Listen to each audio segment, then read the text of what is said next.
Bienvenidos a la clase de arbovirosis. Esperamos de ustedes que sean capaces de comparar los arbovirus, sus similitudes y diferencias. Para corroborarlo, tendremos una actividad evaluativa en esta semana en donde desarrollarán un cuadro comparativo sobre las arbovirosis que se desarrollarán en esta presentación. Comencemos.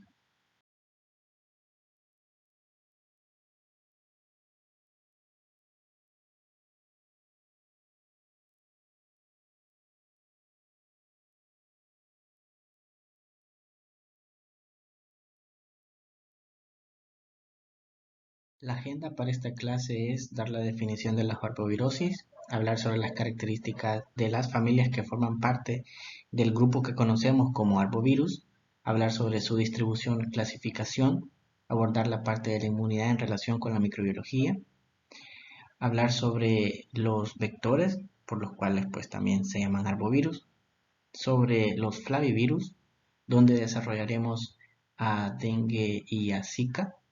Hablaremos también sobre el chikungunya y finalmente se presenta la tabla de la actividad con la descripción para esta semana y algunos recursos complementarios. Bien, comencemos con la definición de arbovirus.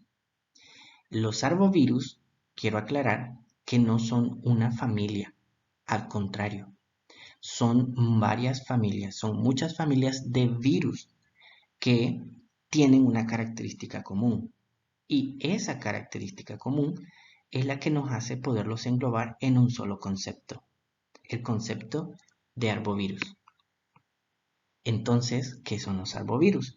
Los arbovirus son un conjunto de familias de virus que tienen como característica común que son transmitidos por artrópodos y que estos artrópodos son hematófagos, es decir, que consumen sangre.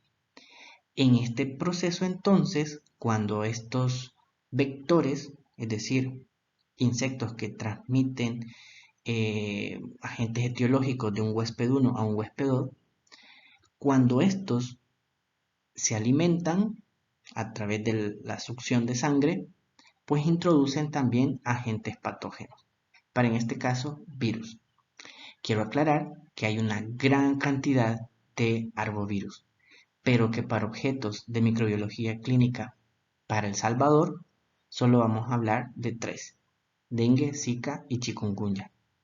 En la región se han detectado otros arbovirus como el de la fiebre amarilla, como el mayaro, que se encuentra a nivel también de Centroamérica, pero que en El Salvador oficialmente solo hay dengue, zika y chikungunya.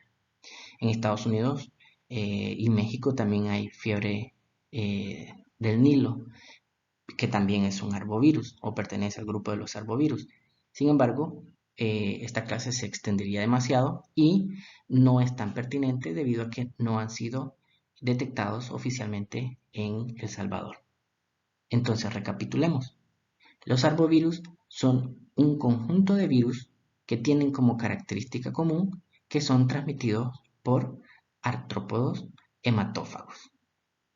Continuemos.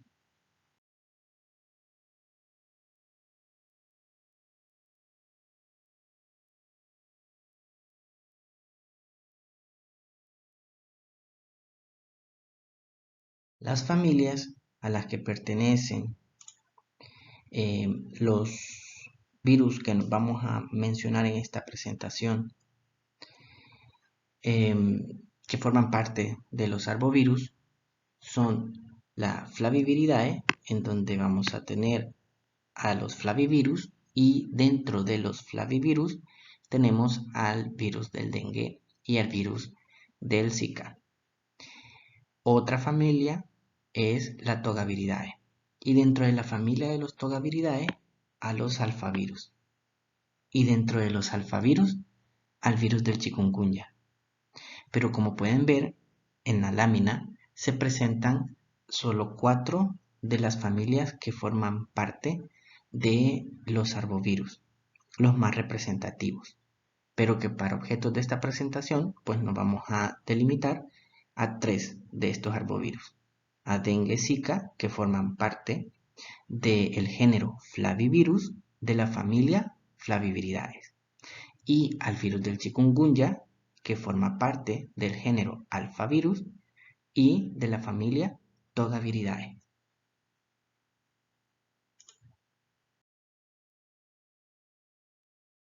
Aquí lo tenemos en otra forma representada, pero seguimos con lo mismo. Dentro de los togavirus, al chikungunya, dentro de la familia Flaviviridae, del género Flavivirus, tenemos a Zika y a dengue. Como mencioné, en Honduras hay reportes de fiebre amarilla, pero no aquí en El Salvador.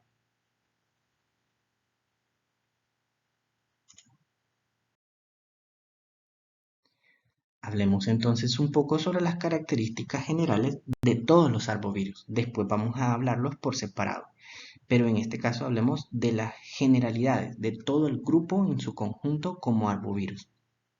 Creo que ya se quedó más que claro de que se denominan arbovirus porque son virus que son transmitidos por artrópodos que consumen sangre para sobrevivir. Que el vector adquiere una infección de por vida, es decir, el microorganismo, el vector, el insecto, ¿ya? El insecto como el mosquito Aedes aegypti que tenemos aquí en la imagen, una vez se infecta a través de la succión de sangre contaminada con el virus de un paciente enfermo, pues toda su vida va a quedar infeccioso. Va a estar albergando al virus, se va a estar multiplicando y lo va a estar transmitiendo a cada una de las personas que pique.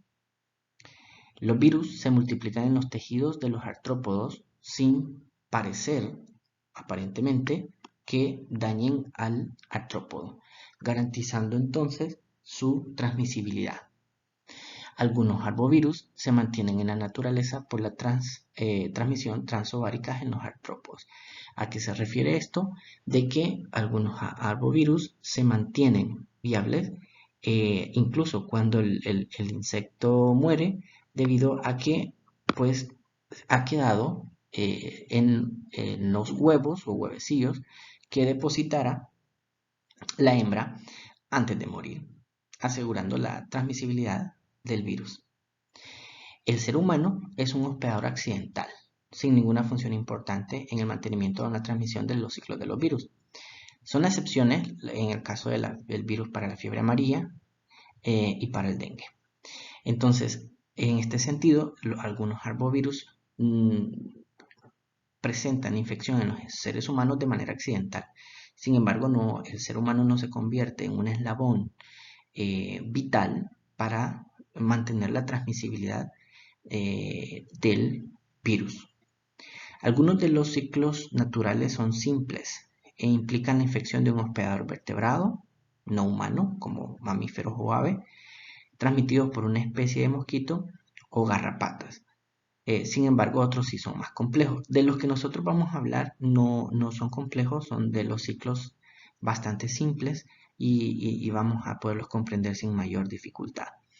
Pero sí, como ya habíamos mencionado, recordando, los arbovirus son un grupo bastante grande de virus con diferentes familias y que el ser humano cae de manera accidental dentro del ciclo de transmisión de estos virus y que no necesariamente el ser humano es el huésped definitivo, por lo que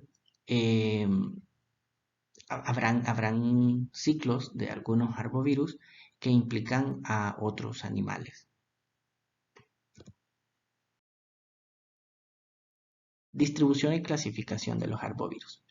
Los arbovirus se encuentran pues en casi todas las zonas, pero de los que nos interesan a nosotros son de los que se encuentran en las zonas tropicales porque es nuestro clima. Las enfermedades producidas por los arbovirus pueden clasificarse en 3 síndromes clínicos y esto depende del autor, o sea, esto es criteriado. Esta es una forma de clasificar en forma bastante superficial los problemas a la salud ocasionados por los arbovirus. Esto según la microbiología de Jawetz. Pero más adelante también vamos a ver por otro autor otra clasificación de las problemáticas producidas por los arbovirus, que también es válida. Es decir, al ser un grupo bastante grande y diverso, las manifestaciones clínicas que pueden presentar son bastante variables también. Pero ciertamente sí, en las que más se repiten o en las que más caen son las fiebres exantémicas, ¿ya? La encefalitis y fiebres hemorrágicas. ¿Ok? Entonces, de las arbovirosis de las que nosotros vamos a hablar, las que caen son las fiebres exantémicas y las fiebres hemorrágicas. Los otros arbovirus que producen encefalitis todavía no se han detectado en El Salvador. Este es otro autor. En este caso, clasifican los problemas a la salud ocasionados por los arbovirus siempre a través de la encefalitis, porque sí es uno de los elementos que se presentan, por ejemplo, con la fiebre del Nilo, que está en Estados Unidos. En ellos sí se presentan los problemas de encefalitis a consecuencia de arbovirus. La fiebre y las mialgias, que las tenemos en dengue y zika, que son sí problemas endémicos aquí en El Salvador. Y tenemos la artritis y el exantema para chikungunya. Pero sabemos también muy bien que chikungunya también puede producir fiebres y mialgias, no solo las artralgias. Y sabemos que dengue, que zika y también chikungunya también pueden producir exantema. Entonces, sabemos que dengue también puede producir fiebre hemorrágica. Entonces, lo que les decía, esto de la clasificación de las enfermedades que pueden producir los arbovirus es bastante arbitrario, es bastante criteriado, porque ciertamente se entrelazan y sí hay que hacer diagnósticos diferenciales, incluso hasta con las pruebas serológicas y problemas por la inmunidad cruzada, lo que lo vamos a ver más adelante. Entonces, esto solo es una forma de querer entender de forma superficial cuáles son los problemas de salud principales que son ocasionados por los arbovirus. Si la pregunta va en ese sentido, pues en términos generales, muy generales, los arbovirus tienden a producir encefalitis, fiebres, mialgias, artritis, exantemas y fiebres hemorrágicas.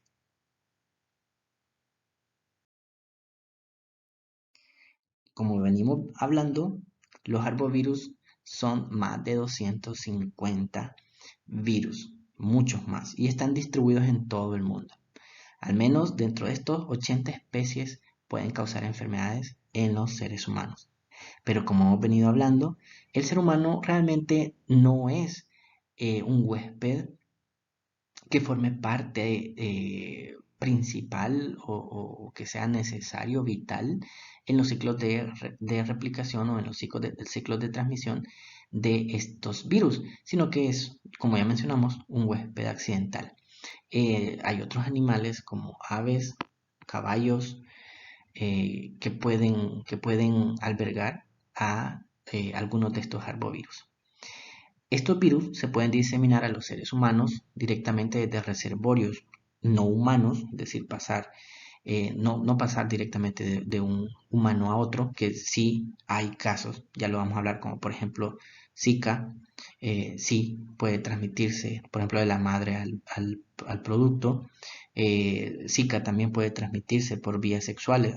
La OMS lo ha declarado una enfermedad de transmisión sexual, entonces sí, evidentemente sí puede haber transmisión de algunos de ellos de manera directa, de humano a humano, sin la necesidad del vector, pero también hay que entender que cuando nos referimos a los arbovirus, su mismo nombre lo dice, está en relación a los artrópodos, lo que quiere decir que está en relación a un vector.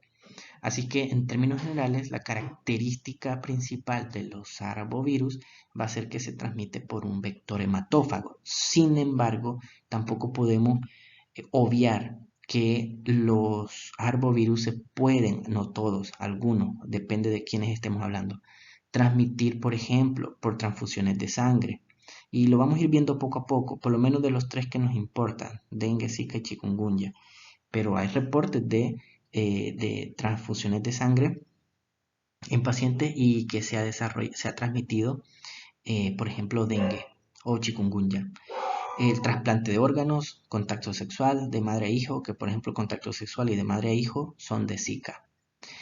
El dengue, la fiebre amarilla, la infección por el virus Zika y la enfermedad chikungunya, que pueden diseminarse de una persona a otra a través del mosquito, que es la vía principal. A esa vía se le llama vía vectorial.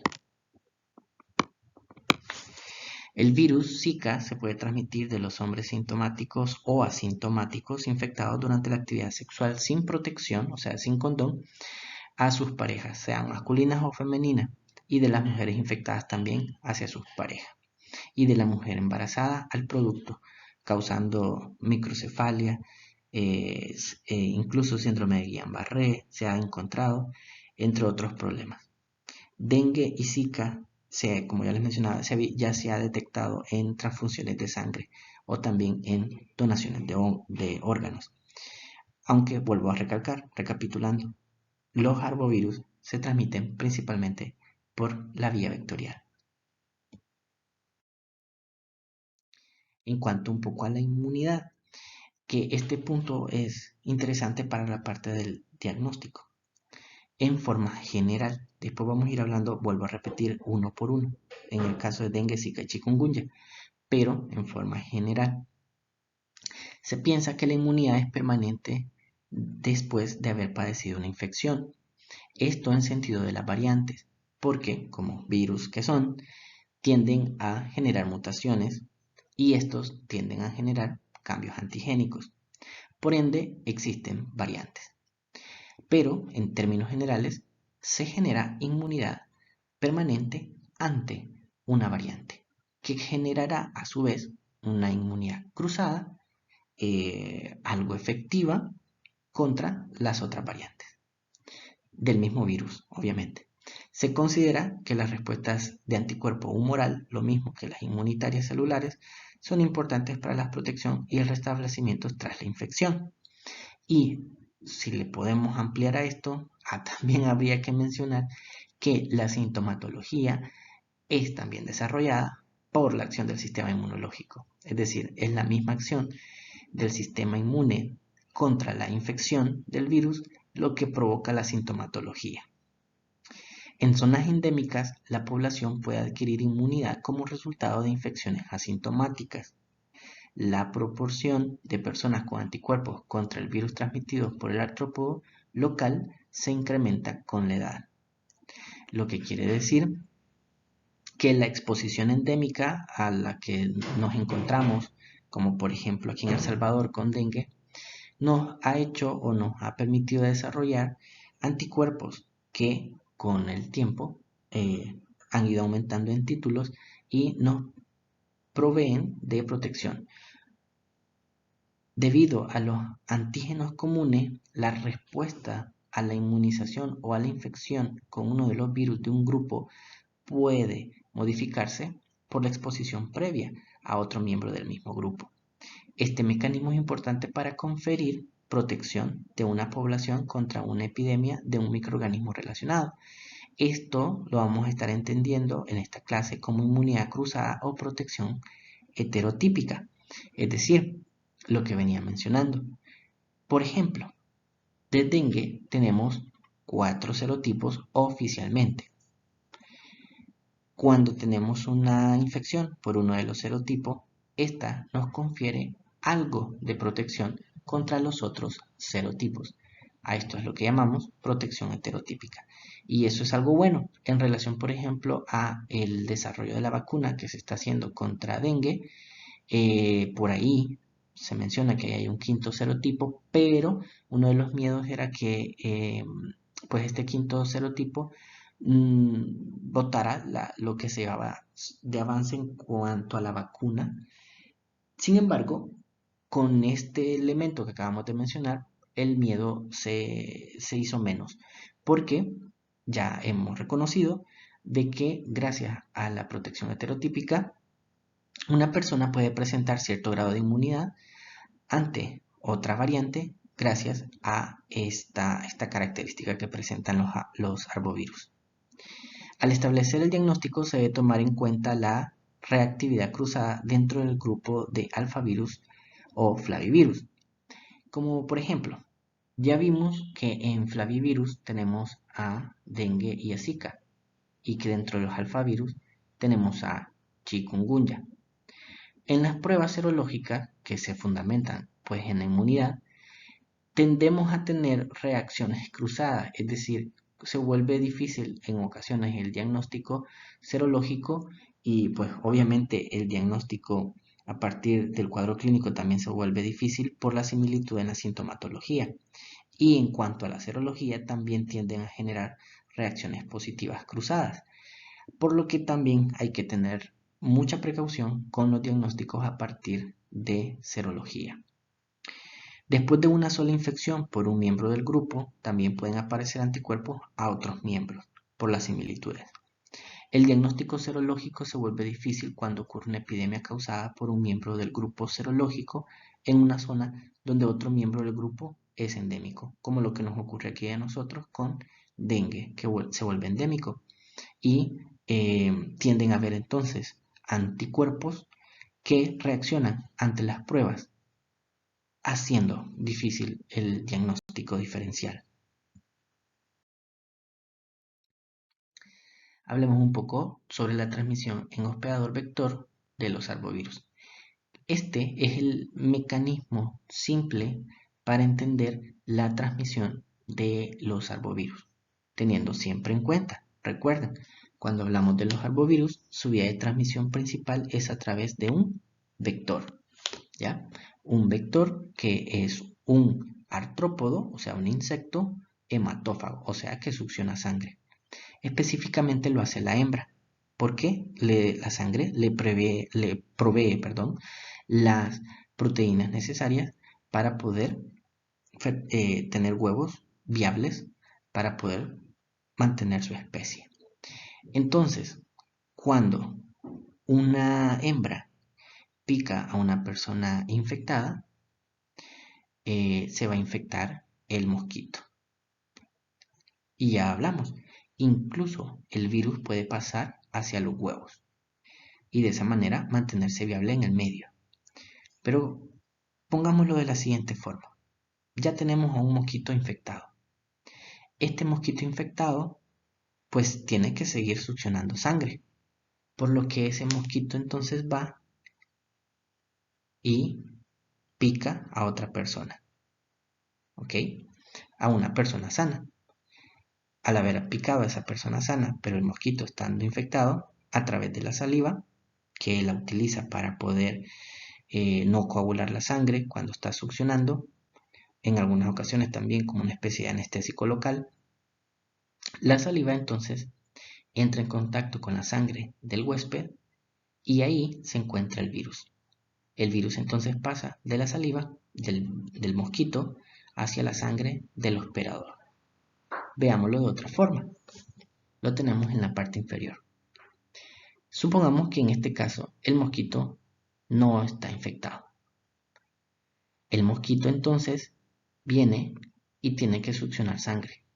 Succiona sangre de una persona infectada, es decir, una persona que en su circulación, en sangre, ya anda el virus.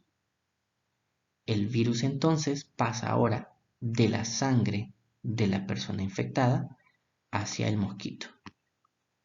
Después de un tiempo, el mosquito entonces empieza a presentar una infección por el virus en todo su cuerpo, incluyendo pues sus glándulas salivales. Toda la saliva que produce implica carga viral. Ese mosquito viene hacia otra persona, esta vez una persona sana, y se repite el ciclo como ya había mencionado. Le transmite el virus a través de la saliva hacia la sangre de la persona sana. Y así sucesivamente, y por eso se llama un ciclo. Se repite una y otra vez. Ya lo había mencionado, En términos generales, se considera que el insecto no presenta la enfermedad, o por lo menos que no le causa un problema que implique la muerte prematura del mosquito, sino que al contrario, la idea es que el mosquito se mantenga vivo para que siga transmitiendo al virus. Hablemos sobre las características generales de los flavivirus. Fácil, porque en este caso van a compartir características, así que espero que se nos haga bastante sencillo aprenderlo. Son virus RNA de cadena sencilla, polaridad positiva. Por favor, otra vez, virus RNA de cadena sencilla, positiva, polaridad positiva. ¿Ok? Son con envoltura, tienen envoltura. Y ya cuando hablemos sobre los ciclos, voy a hablar sobre esta cuestión de la envoltura. Son icosaédricos. ¿Ya? Aquí lo tenemos en la imagen. Son icosaédricos. Sus replicaciones en el citoplasma. Ya vamos a hablar sobre los ciclos de replicación. Y hay un ensamblaje en retículo endoplasmático. Ya vamos a hablar sobre este proceso de retículo endoplasmático aparato de Golgi que hacen algunos arbovirus como los flavivirus para replicarse. El genoma RNA se encuentra rodeado de copias múltiples de pequeñas proteínas base. La proteína C, que va a ser de la cápside, que va a estar repitiéndose, y la proteína M de la matriz. La membrana, que por cierto es una bicapa lipídica, es su envoltura, contiene la proteína E. Si se recuerdan, por eso, desde que comenzamos con las clases de virología clínica, hemos mencionado sobre la situación de aprendernos estas básicamente letras que nos van a decir los elementos estructurales en cuanto a la función de los virus. ¿Por qué se repiten? En ese sentido, los virólogos no se complicaron para nombrar las partes o estructuras de los virus. La replicación en términos generales de los flavivirus. La invasión a la célula se produce a través de una endocitosis mediada por receptor. Lo que quiere decir que en términos generales vamos a tener en el virus un ligando. No aparece en esta diapositiva porque esta es una forma general de replicación de los flavivirus. Evidentemente el ligando cambia en cada virus. Los receptores se entienden son en términos generales estos que les he puesto acá y los puse así de manera agrupada. Sin embargo, en algunos pues aparecen otros, aunque todavía no se está seguro sobre si de verdad funcionan como receptores o no, pero las pruebas han arrojado hasta ahora que pareciera ser que sí funcionan como receptores. De los que sí estamos seguros son estos: laminina, heparansulfato y glucosaminoglucanos. Esos son entonces los receptores celulares. Las células que expresan estos son los que servirán entonces como células diana para dicho virus. El problema está básicamente que el heparansulfato y glucosaminoglucanos se encuentran en la mayor parte de las células. Bueno, punto y aparte, se inicia pues la endocitosis mediada por receptor. El endosoma entra al citoplasma por alteración del pH dentro del endosoma, cambia la estructura de la envoltura del virus, permitiendo la liberación de su material genético. La liberación del material genético entonces permite, como ya vimos, acuérdense, son ARN en sentido positivo. Esto sirve de una sola vez como un RNA mensajero, por lo que se inicia el proceso de traducción en los ribosomas. Lo que van a hacer también es transporte vesicular, porque como ya hemos mencionado en las clases anteriores, cuando hay proteínas que van hacia el exterior deben ser capacitadas, deben ser preparadas, y esto se hace a través de pasar del retículo endoplasmático hacia el aparato de Golgi. ¿ok? Para después poder ser entonces liberado el virus. Ahora, lo que sí vamos a mantener, ¿ok? Porque la liberación de los virus va a cambiar en cuanto a modo, lo que sí vamos a mantener es que la liberación de los virus va a producir la destrucción de dicha célula. Eso sí lo vamos a mantener como característica de todos. Comencemos entonces con el primero, el virus del dengue. Bueno, es un icosaedro, ya nos lo había dicho, sí, claro que sí, porque ya dije que en las características generales,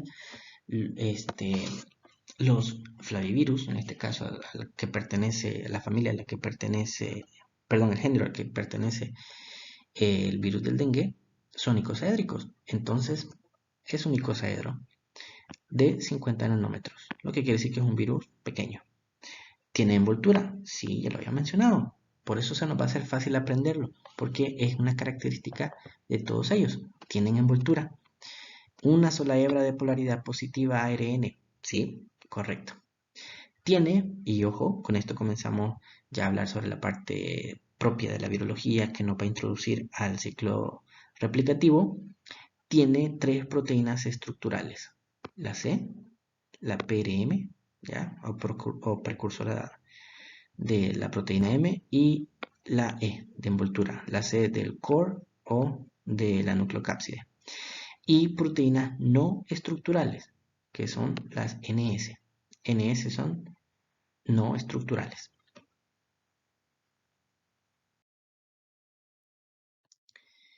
La proteína C de la cápside, también conocida como proteína core o de cubierta, tiene la función de proteger el ARN. Promueve también la organización del ARN en el interior de la partícula viral en formación. La proteína precursora de membrana, que es la PR, está presente en los viriones inmaduros y junto con la proteína M participa fundamentalmente en el proceso de maduración de la partícula viral.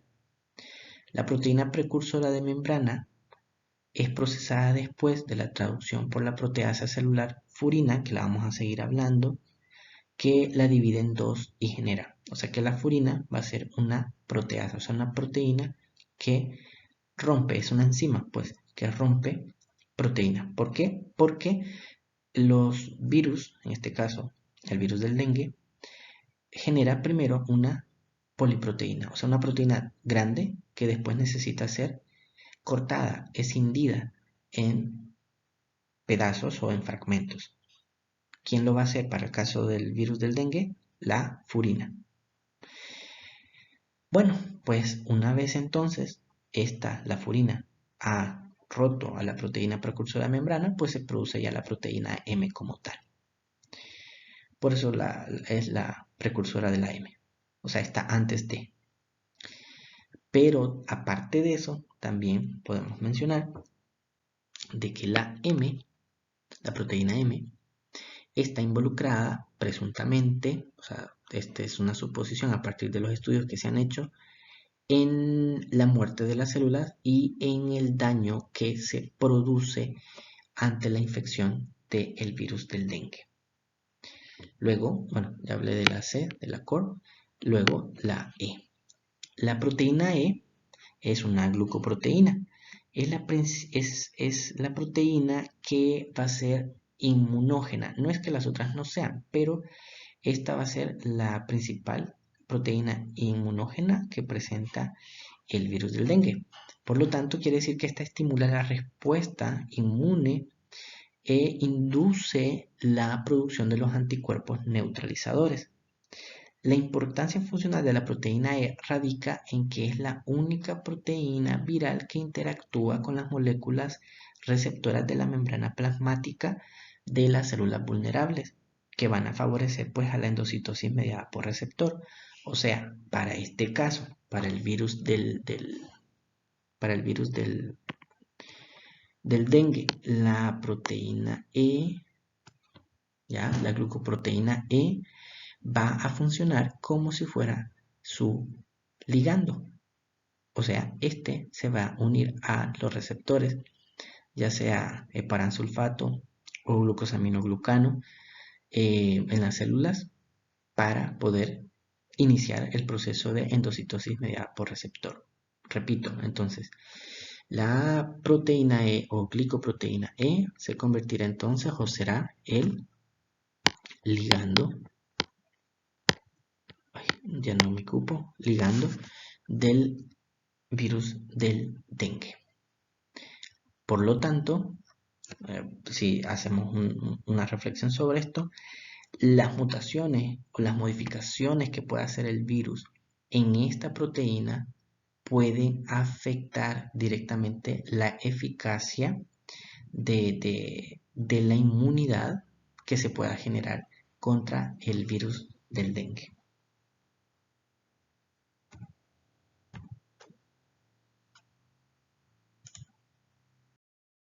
Se ha demostrado que para favorecer la entrada del virus a las células participan los glucosaminoglucanos o también llamados proteoglucanos que están presentes en la matriz extracelular de las células, pues obviamente.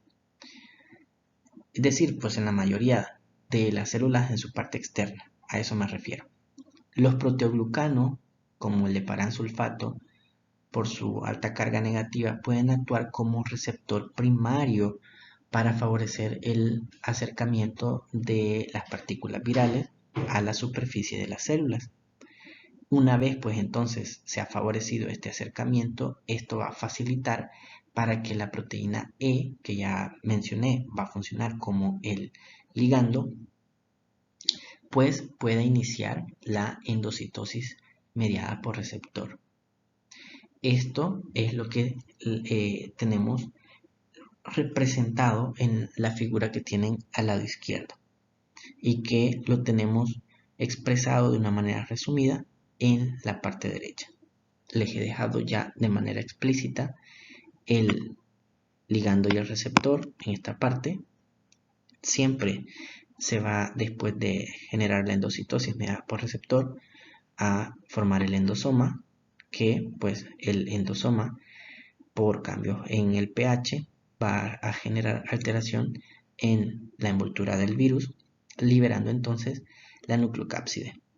Esta entonces va a iniciar el proceso de replicación de ARN en el retículo endoplasmático porque es en sentido positivo.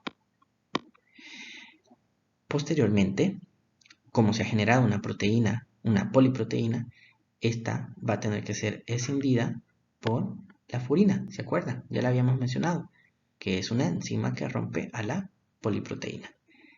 Una vez entonces ya tenemos todos los elementos que constituirán a los viriones, entonces se tiene que dar el ensamblaje, la maduración y la liberación, que como ya mencionamos también, este proceso de liberación generará citólisis, ¿ya? Es decir, destrucción de las células. Existen oficialmente 4 serotipos de dengue. Dejo el dengue 5, el DEN 5, lo dejo como algo que está recientemente descubierto, pero que no se ha encontrado en seres humanos, sino que en otros animales. Así que oficialmente en el 4, oficialmente en el ser humano solo existen 4 serotipos, DEN 1, DEN 2, DEN 3 y DEN 4.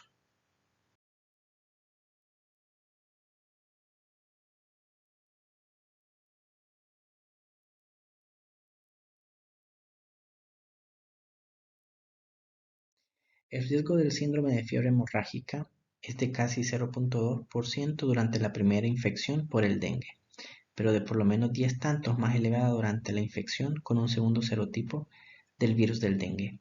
Esa es una de las teorías que se tiene en cuanto a el desarrollar dos veces dengue, porque existen 4 serotipos. Entonces, evidentemente, yo me podría infectar 4 veces. Pero se ha evidenciado que después de haber padecido una infección por uno de los serotipos, la siguiente infección va a aumentar las probabilidades de desarrollar una fiebre hemorrágica, complicando el cuadro del paciente.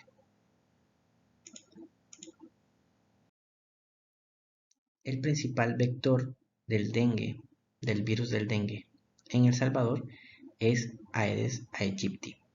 Recordemos que la hembra es la que necesita succionar sangre para poder tener huevos fértiles.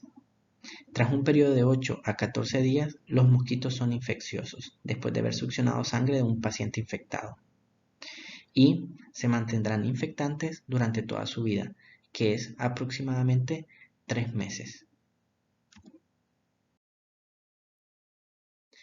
Algunos de los signos y síntomas para los casos de dengue van a ser fiebre, escalofrío, cefalea, dolor retroorbitario, dolor lumbar, postración grave.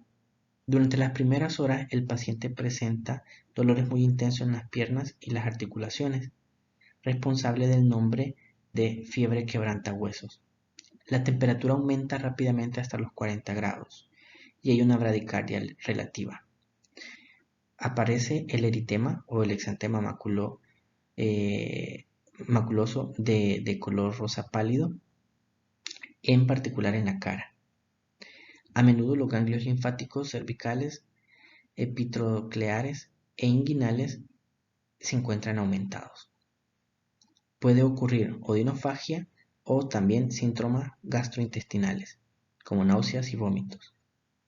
Se pueden presentar los síntomas hemorrágicos y síntomas neurológicos, aunque son poco comunes, pero como forman parte del grupo de los arbovirus, también pueden presentar algunas encefalopatías. Hoy por hoy no se considera que el dengue hemorrágico se debe a otro tipo de virus más virulento, sino que es una evolución de un dengue no tratado de manera adecuada.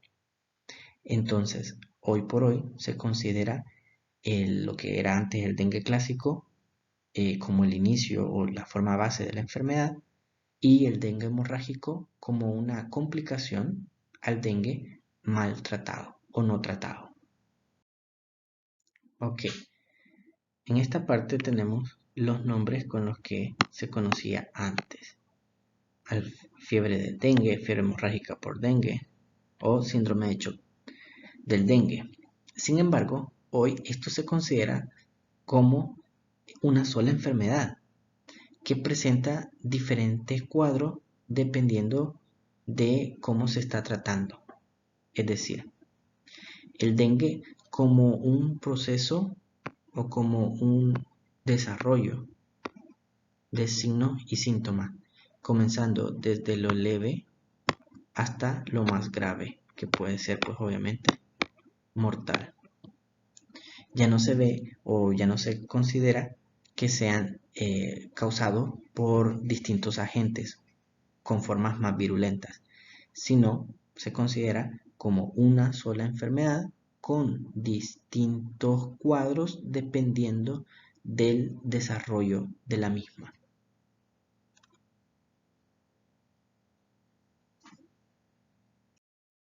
En esta ilustración podemos ver la parte del diagnóstico para dengue.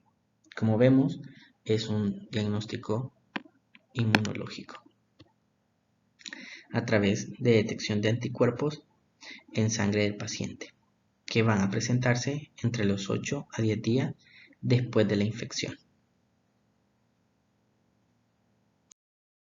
Continuamos con el virus del Zika. Obviamente es un flavivirus, ya lo vimos en una diapositiva anterior. Tanto dengue como Zika pertenecen al género Flavivirus de la familia Flaviviridae. Al igual que los virus que causan dengue, fiebre amarilla y enfermedad de chikungunya, se transmiten siempre por el mismo mosquito, Aedes. Dentro del género de Aedes, las especies Aegypti y la especie Albopictus.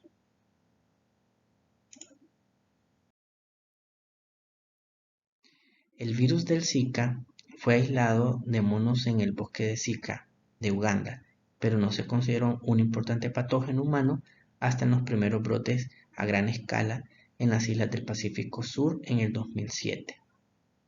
En mayo del 2015 se informó por primera vez la transmisión local en América del Sur, a continuación en Centroamérica y el Caribe, llegando a México a finales de noviembre del 2015. Hoy por hoy se han informado sobre la transmisión en diferentes regiones a lo largo del mundo. Debido a que es el mismo mosquito que transmite el dengue y el chikungunya, la transmisión local del virus Zika es de esperar siempre que se transmita también dengue o chikungunya. Transmisión del virus Zika. Zika es el virus que tiene más vías de transmisión, aparte de la transmisión vectorial, en comparación con dengue y chikungunya, que tiene menos. Este es considerado hoy por hoy una enfermedad de transmisión sexual. También se ha encontrado en transfusiones de sangre, en trasplante de órganos, y también se ha encontrado su transmisión en la vía vertical, es decir, la madre infectada se lo pasa a su producto. Y también se ha encontrado a través de la leche materna. El virus Zika está presente en el semen y puede ser transmitido por los hombres a sus parejas sexuales a través de las relaciones sexuales, incluyendo el sexo vaginal, anal y probablemente hasta con el sexo oral o la felación. El virus del Zika persiste en el semen por mucho más tiempo que en la sangre, las secreciones vaginales y otros líquidos corporales. Ha ocurrido tanto la transmisión de hombre a mujer como entre hombres durante las relaciones sexuales sin protección. El Zika, como ya mencioné, se transmite también a través de la lactancia materna. Sin embargo, debido a los beneficios que implica la misma en los primeros 6 meses de vida del recién nacido, es de aclarar que la lactancia no debe de suspenderse a consecuencia de este. Si prestamos atención a la sintomatología de la infección por el virus Zika, veremos que es parecida a la del dengue. Además, no voy a desarrollar el ciclo de transmisión del virus Zika porque es el mismo que para el dengue, y ese lo acabamos de repasar. Veamos ahora al virus del chikungunya. Chikungunya significa hombre encorvado o retorcido, y esto a consecuencia de la artralgia que produce, generando que el paciente se encorve. Al igual que dengue y Zika, es transmitido por Aedes aegypti y Albopictus. Es un virus artritogénico por la principal característica en su sintomatología. Forma parte de la familia Togaviridae del género alfavirus. Como siempre, es un virus de ARN de polaridad positiva. En este caso, los 3 virus que hemos desarrollado en esta clase son virus ARN de polaridad positiva. En este caso, codifica para 5 proteínas estructurales que componen la partícula viral completa. También codifica otras 4 proteínas que no son estructurales, que participan en el proceso de replicación viral. Se han identificado para el caso del chikungunya 3 linajes. El hexa, que significa Este, Central y Sur África, el de África Occidental y Asiático. La anterior subdivisión está basada en la secuencia de genes de la proteína E1, o sea, de la envoltura, que es una glucoproteína. Aquí tenemos una ilustración sobre la estructura del virus del chikungunya. Podemos ver, siempre es un virus esférico. Podemos ver su material genético, en este caso representado. Podemos ver las proteínas E1, E2 y podemos ver que tiene una envoltura. Su tamaño es un poco apenas más grande que el virus del dengue. Sobre el proceso de replicación, es en esencia el mismo que el que ya hablamos para dengue y para Zika, porque es el mismo de Zika con el de dengue. ¿Por qué? Pues es en este caso siempre un arbovirus y pueden ustedes pausar el video, revisar la parte de la imagen y la parte que les he dejado aquí de desarrollo, pero es la misma que ya expliqué. La única diferencia quizás que podría mencionar aquí en esta parte sería que el proceso de liberación del virus en el caso del dengue y Zika sería rompiendo la membrana plasmática de la célula huésped, mientras que en el caso de chikungunya sale por gemación.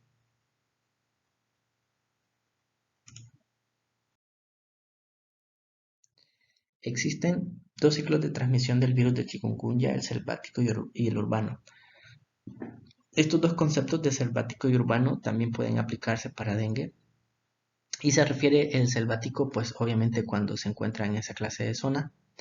Y el urbano se refiere a cuando los virus, pues obviamente solo están circulando entre huéspedes que se encuentran en zonas urbanas, como seres humanos y animales domésticos.